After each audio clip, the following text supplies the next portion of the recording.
Hello বন্ধুরা, সবাই কেমন আছো? দেখো, পাটায় মশলা বাটাবাটি করা হচ্ছে।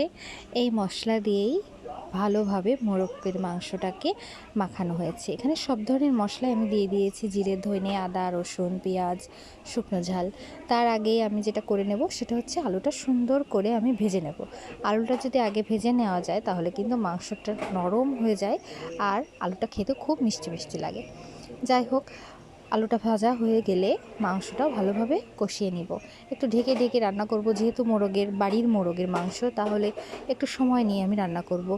আর এখানে ঢেকে ঢেকে রান্না করলে আস্তে আস্তে মাংসটাও সেদ্ধ হয়ে যাবে।